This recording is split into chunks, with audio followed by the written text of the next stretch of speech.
So Breshad Perriman was signed with the Colts, and he is on his what, eighth season now? You said, I think so. yeah. He's And 20. This is going to be his age. I think this is going to be his age 30 year. He's 29 now. He turns 30 in the first half of September. so this is interesting because he's signed by the Colts, one of our Midwest teams. He played for his dad. He was a nepo baby. You know, his dad was the great Brett Perriman for the Lions in the '90s. It's interesting because he's had a weird career where he was injured most of his career in Baltimore. I think what was he? Did we look into it? Was he a first or a second round pick? Thought he was a low first, but he was one of those guys that had a lot of flash to him, but he could never stay healthy. And then he had that one year where I think it was right before the Bucks signed Tom Brady, where Jameis Winston threw for 5,000 yards and 30 touchdowns and He was the 50 one. turnovers. He was a first rounder.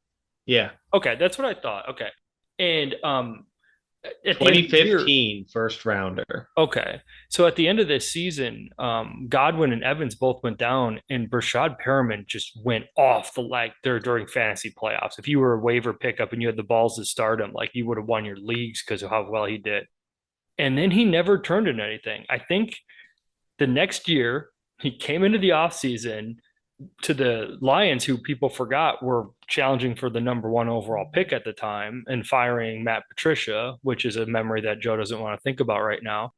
And they signed Breshad Perriman and Tyreek Williams to be their starters. And they drafted a little unknown guy named Amon-Ra St. Brown, the future sun god. The weird part, I remember the Breshad Perriman, he got cut early in the training camp with the Lions, and everyone's like, they don't have anybody else because no one knew what Amon-Ra was, and Tyreek Williams was hurt, and I don't know if he's ever even played again since.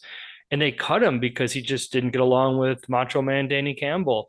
Comes to the Bears, whose receiver core wasn't really any better, and fails to make the roster. And then somehow he re-signs with Tampa as like their eighth receiver, and by the end of the season, he's like their fourth guy. Like it was such a weird year.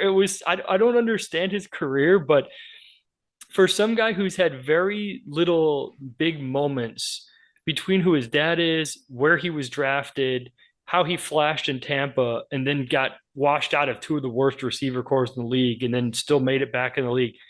He's just a very fascinated person, and I don't know if the Colts receiver core is that daunting. He could end up, playing some games this year, making some big plays downfield. I don't know if he's still got the deep speed. If he does, the Colts could use him, Mm-hmm. even if it's just another guy to run wind sprints and keep everybody open underneath. Mm-hmm. Good chance he'll be out of the league by training camp too. That's true. He Who could knows? also just be a camp body. Yep. So it'll be But interesting. But This is Joe Smith from the Midwest Football Podcast. Please remember to like, subscribe, and leave a comment. It all helps us grow our show. Look for our full show, too, anywhere you find podcasts. Links below.